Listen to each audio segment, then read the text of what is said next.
Hi, everyone. Welcome back to another edition of NetSupport. We're going to do a nice little podcast today with Cauchi, who is joining us today to talk about women in tech. We're specifically spotlighting the women in NetSupport and what they're doing to contribute to the fabulous technology we provide for everybody. So thanks for joining us today, Kat. Yeah, thank you. I thought, it's been quite nice talking to a few people, but the camera has turned, and now I've got to Yes, the answer all the mic's on questions. you now, so it's all about you.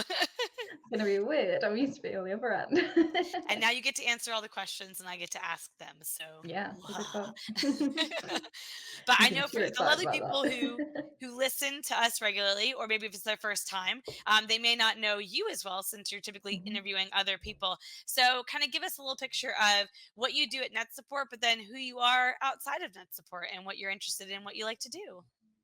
Yeah, so I'm our community engagement manager. So kind of comes under our marketing hub, but it's mainly about engaging either like existing customers or new customers with us. So showing them who we are, what we do, and trying to kind of get them interested, appealing to different people, like making resources that would be really helpful for educators, for example. So I read Edit our magazine R.I.S E. That's one of the kind of big platforms for that.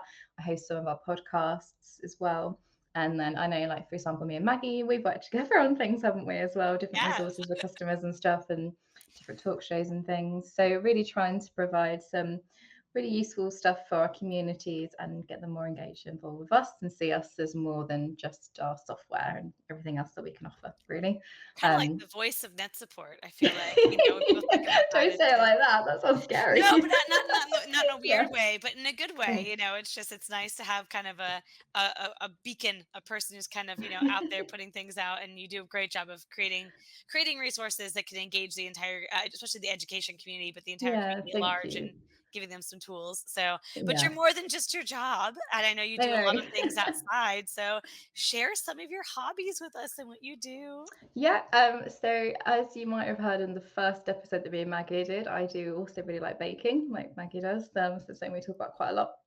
Yeah, definitely into baking. I also do something called aerial hoop, which if you haven't heard of it, it's a bit like being at the circus, but on like a big metal hoop with lots of different poses and positions, and it's very fun. I do get covered in some weird bruises though. Thankfully, I think they're all hidden by my shirt today, but it is really good fun nonetheless. So yeah, I really enjoy that, and I'm really passionate about closing the gap in tech. So I do quite a lot of things around women in tech. I was lucky enough to actually win an award last year, which was really exciting from We Are Tech Women. And I'm also an InnovateHer Ambassador and a We Are not We Are Technocamps, that's We Are Tech Women.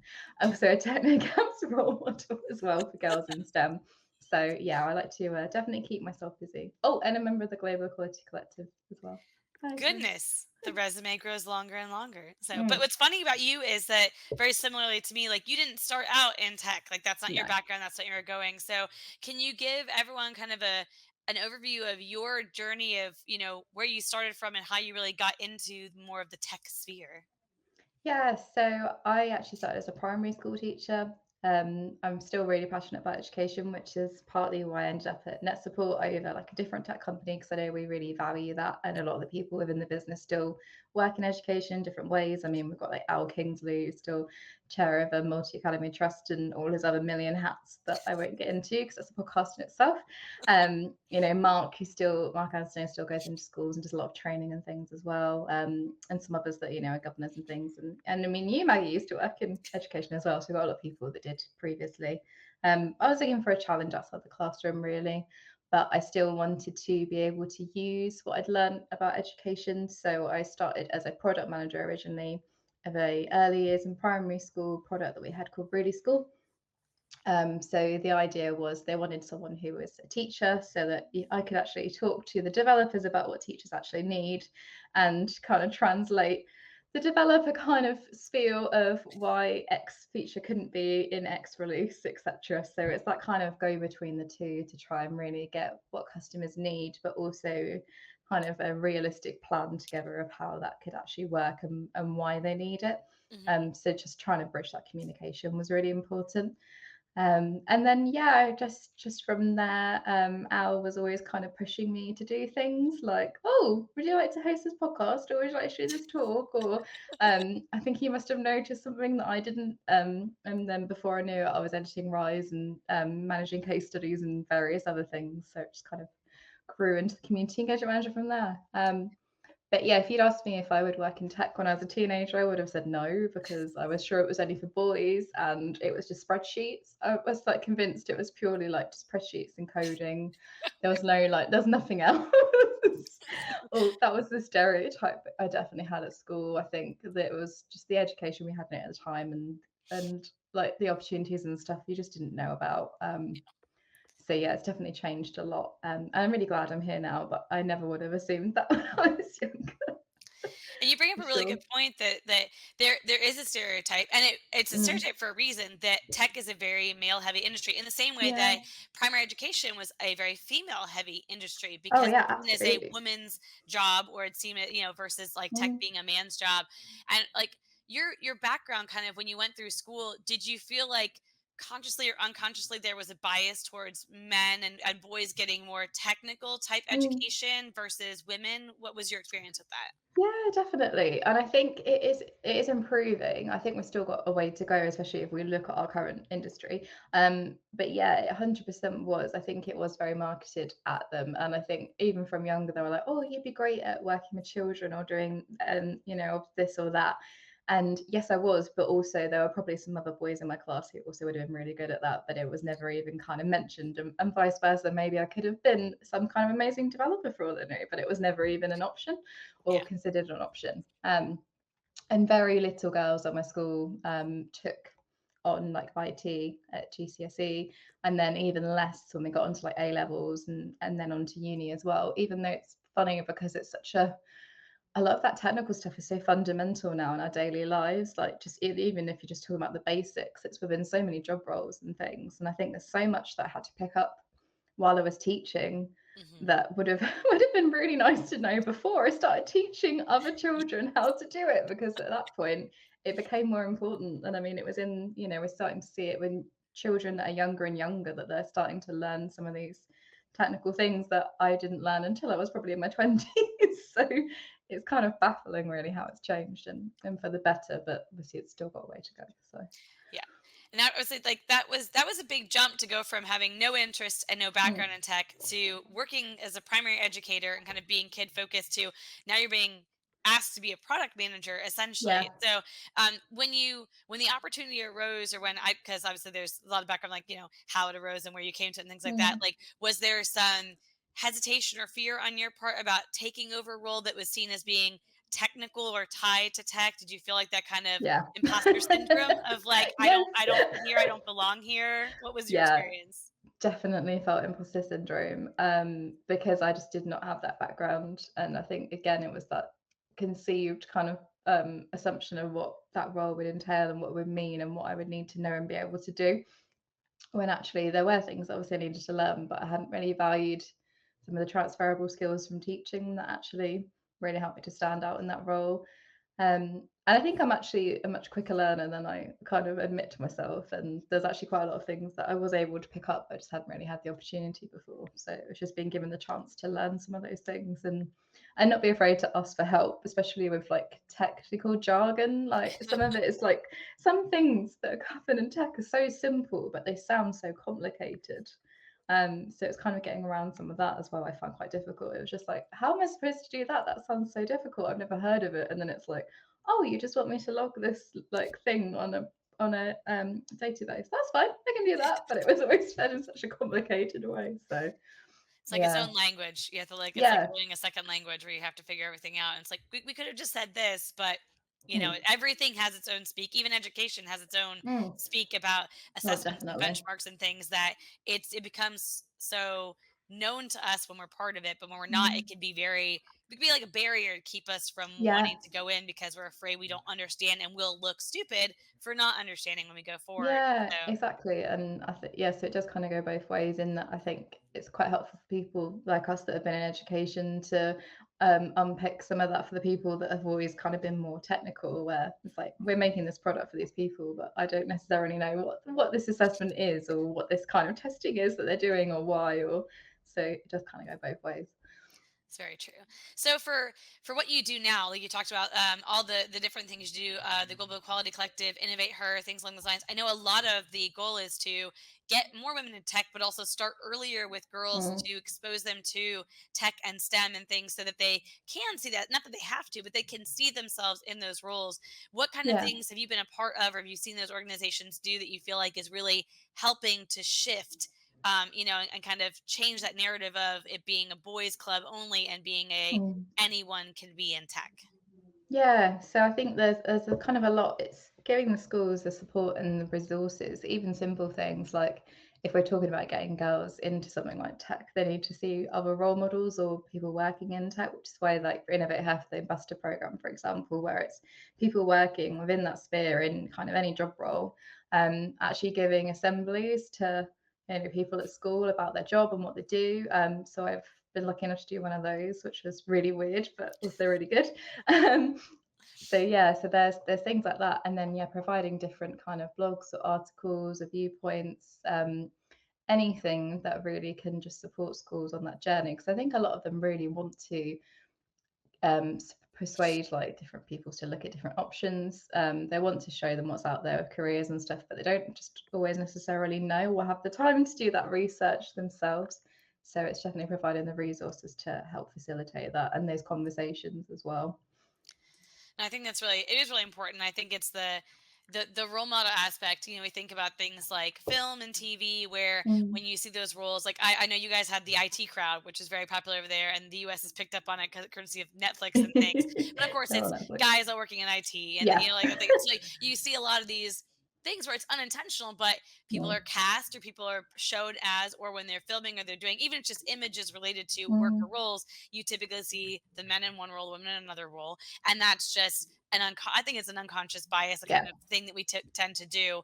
And Mm. so understanding that it's there, and then replacing that and filling that and giving that exposure is such a big thing, so that people can go, oh, it's like when I know for us in the US, it was like when we saw the first female astronaut going into Mm. space, and it was like astronaut was such a male thing. It was like, it was Mm. only guys going, only guys could be in space. I mean, there's jokes about how they didn't know how to handle women's periods when they went into space. They didn't, how do you do things? They And it was probably like, did. it's They exactly probably the didn't same ask way in any women. Hollywood. It's so funny, like they can't design things. What are you going to do? So Mm. about how things are generally designed for Mm. men versus women, and Yeah. understanding that, like, okay, seeing someone, it made a huge difference, and now there's a lot of women who are Mm. in engineering, aerospace, those careers, just because of one woman who went to Yeah. space, and now they were like, oh, this is possible for me, like this is Mm. something that I can actually do. So having that, the ability to be a role model, is such an important thing, because then Yeah. you have girls who are looking, going, that could be me, and they can see themselves in you, which is Mm. awesome. Slightly Definitely. terrifying, I'm sure, sometimes, and Yeah. intimidating Yeah, for sure. to feel like you're a role model, right?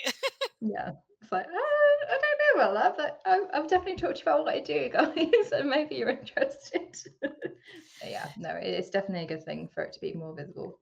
Yeah. Now, having switched from education, over to tech, the working Mm. environments are very different. Yeah. I can speak to that as well. What have you noticed has been kind of the biggest shift or change from working in a school or a non-tech industry to a tech Mm. industry? There are things that you've noticed that are kind of very different, or kind of unobvious to people that they wouldn't think of normally. Yeah, so I don't know if it's necessarily specific to tech, but definitely from like a non like education based role, it's just the flexibility. So I mean, I'm in my home office right now. I mean, that would not be possible if I was still teaching. So just having some of that flexibility with things like being able to work from home, like hybrid working, or things like hours. Like I know I've changed my hours to be like 8 till 4 rather than 9 till 5, because it just suits me better. So just some of that kind of stuff is really helpful. Things like being able to kind of plan when you want to have your own lunch break, for example. Yes. But yeah, just some of that flexibility and that change. And it's a shame that there is less of that in schools. And things like being able to have more options to work part time, or I know, like, I don't think it's something that we necessarily have, but I know some companies do, where they have those kind of oh, what's the term for it? It's like where the hours are kind of like compacted, so there'll be like longer days but over less time. Oh yeah, like a So shortened things work like week or that. a yeah. Yeah, just and that kind of really fit really well around people that've got commitments, whether they've got kids or maybe they're looking after someone at home, or there's lots of different opportunities there. So I think there is a lot more flexibility. And then I guess tech is probably partly set up for it because of the devices and equipment and like systems everyone's already using, that gives them more opportunity to be able to work outside of the office, etc., more easily. Um, so yeah, that's probably the biggest change. And then probably not true for all the roles, but I've just found the work-life balance has been easier from moving as well from education. Just that switch off is much easier for me.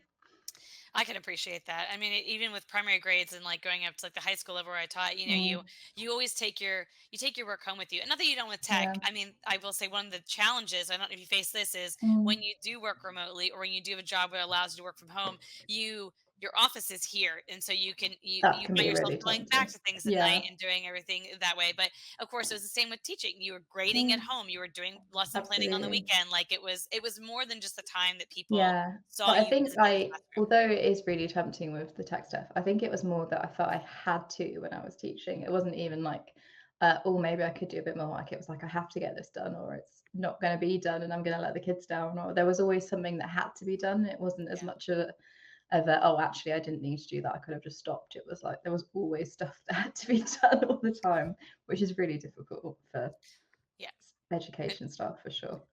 and I would say not that it's all like flowers and roses and things in tech No, of or the course not. non-education sphere. So kind of are there challenges in transferring or tech? Like you mentioned, the not knowing the language is the first thing, or like Yeah, having to understand definitely. things. Are there other challenges that you really felt like kind of shifting into tech when you weren't expecting to be in tech, versus Mm, maybe if you'd gone to school for tech, it would yeah, be different. But might be what other different. challenges did you really experience or face? Yeah, so I think one of the really big ones was going from being a primary school teacher to being a product manager was the massive shift of being in a very female dominated workspace to a very male dominated workspace.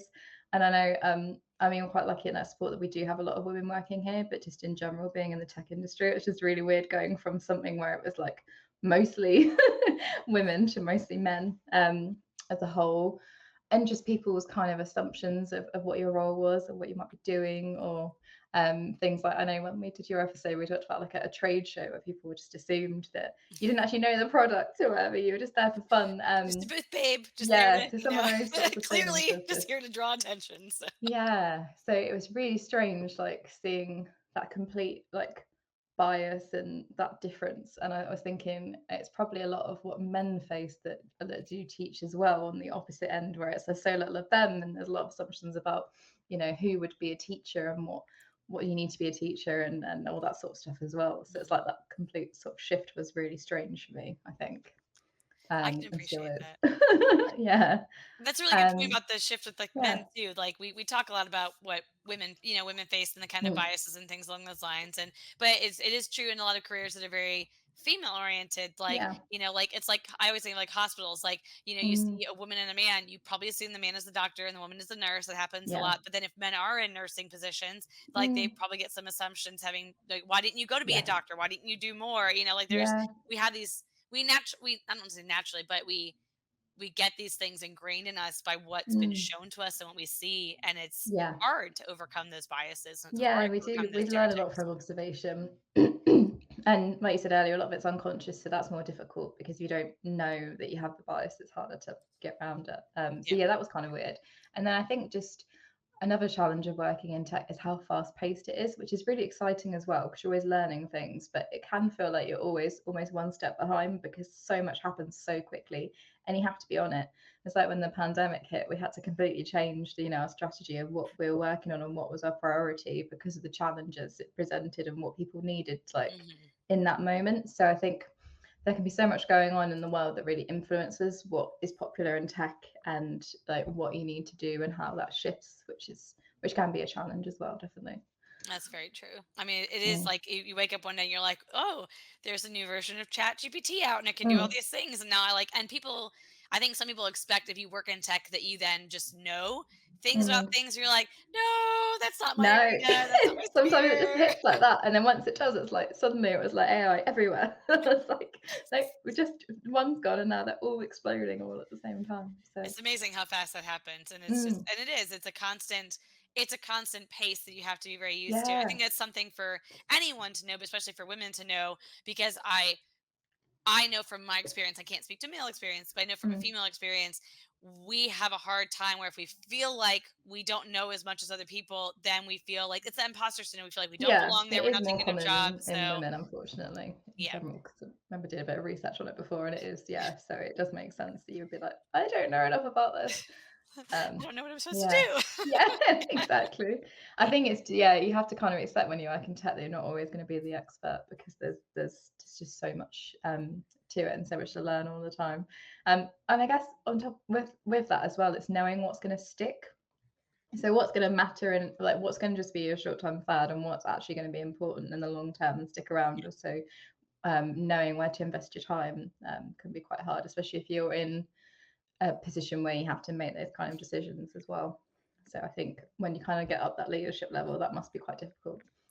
Oh, I'm sure. And obviously, like you could make the wrong call and suddenly realize we should have done Mm, this years ago, and now we're playing catch yeah, up, or now we're doing things. So it's yeah. there's there's a massive pressure with that one to have to deal Mm, with. So if you if you were talking to, you know, women today who are interested in technology, were looking into wanting to be in a tech-based career, is there anything like any advice that you would give them, or anything you just want to share with them so they could take that with them as they look into those careers and consider doing that in the future? yeah, so I'd say kind of look to different organisations and things that can support. So like there's, for example, in the UK, there's something called like Tech Up Women. So some places have like mentorship programs to help you get into different roles, which I think is really cool, especially if you don't have that much experience. There's so many different courses and free things that you can do online now, just to give you a little bit of a starting point, just so that although obviously there's a lot you can learn on the job, it might just help you feel more confident when you're first looking at things and applying for things. And we mentioned that imposter syndrome, so it can be quite nice to help you overcome that a bit as well. um yeah, and just trying to connect with people. I mean, I know, for example, we both worked in education, and sometimes it's noticing things like the different companies that whose tech you use, and kind of engaging with them a bit more and finding out a bit more about them, and using some of those networking opportunities as well of who you know and how you can get involved. It's definitely really good as well, a good thing. But I think a lot of it would just be to go for it. If it's something you really want to do, um, don't be put off by extra bits of jargon, or the fact that perhaps there might not be many women in the room. Then make yourself one of the women in the room, and it can only get better from your presence being there. I think that often a lot of people have a lot to bring to the table, and they're too worried to do it. So definitely, just try it, and reach out to, if you do know other women working in tech, or you see different role models, or things like that as well, reach out to them and ask them about their experiences, and what they did, and maybe they even have companies they could recommend working for, or courses to try. So yeah, reach out for people for sure. That's excellent advice. I think it's something we tend to not want to ask for help because we don't want to look Mm, like we don't know what's going on. But there's such a great community of people that are yeah, out there who can share and can provide, opportunities to learn and to mentor and to grow. And you probably won't toot your own horn, so I'll toot your horn for you, or at least I'll start the tooting, and you can continue. That you have achieved quite a lot in the last couple of years, having jumped into the tech role from zero to like 100 type thing. So you would be an excellent mentor or resource, obviously, for thanks. for doing all those things. But I do want to give you a platform to share. What have you achieved? What are you most proud of over the last couple of years of going from being in the classroom to now being in technology? Yeah. So I don't know, there's a few things. I guess Rise magazine is a really big one for me. So it's our free online education magazine. Being able to say that I'm an editor of a magazine feels really cool. Not something I thought I would say. But yeah, it's just a really nice project that I think I'm quite passionate about. I think it's really great that we can give back to the community in that way. So I'm really proud to have led on that and to see it growing. I mean, we've had over 100 authors, probably like over 200 articles at this point. It's pretty huge. So I'm really excited about that. that would be a big one. Winning we had Tech Women 100 award. That was a huge surprise and something I had a lot of imposter syndrome about as well, which got me to then go on to do a presentation for the BESA Women's Educational Suppliers Group, all about imposter syndrome and help support other women with it. So that was a really wonderful achievement as well, to be able to also do that.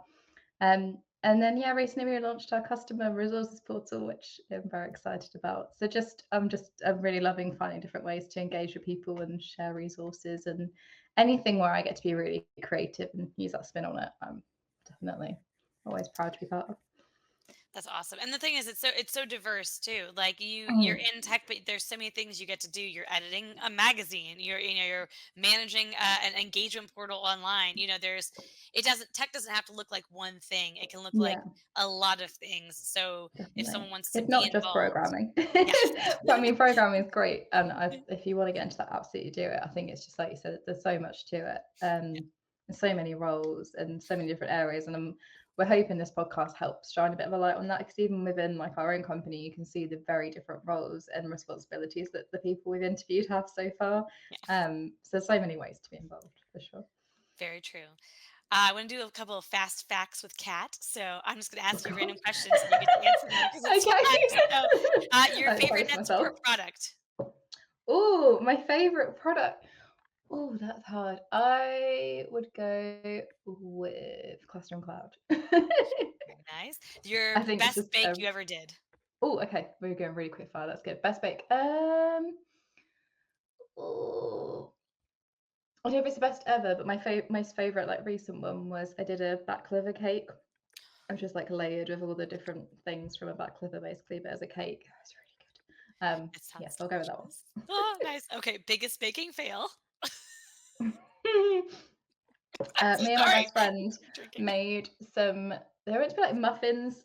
We don't know what happened, but basically we got them out of the oven and they were just like soggy pancake on top and then liquid in the middle, and we could never figure out what went wrong with them. They were just awful and they all had to be chucked in the bin. So that was one of the worst ones. Complete failure. So Yeah, complete, not even edible. Like that's the worst of baking. Like it can look a mess, but if it's not even edible, then yeah. favorite trick to do in aerial hoop? Ooh, oh, I like quite a lot, but there's this move I did for them recently that it has a horrible name, but it's called broken knees. But I just love it because for some reason I was really like quite quickly really good at it, and I was like, yeah, you finally one that I get like straight away. So I'll go with that one. Then any final words for the women in tech out there, or is there anything else you want to share to help inspire future tech women of the world? No pressure. Just no. All I would just say is just go for it. Don't be afraid to ask for help, and please do join because we definitely need more of you. That we do. So Yeah. that is the fabulous Kat, who's here just to share a little more about her experience in tech. And thanks everybody for joining us. Thank you, Kat, for joining us today and Thank you, sharing your Maggie. wisdom and your random facts and experience. Yeah, I'm not sure if I'm going to thank you for the fun facts, but I'll thank you for the rest of it.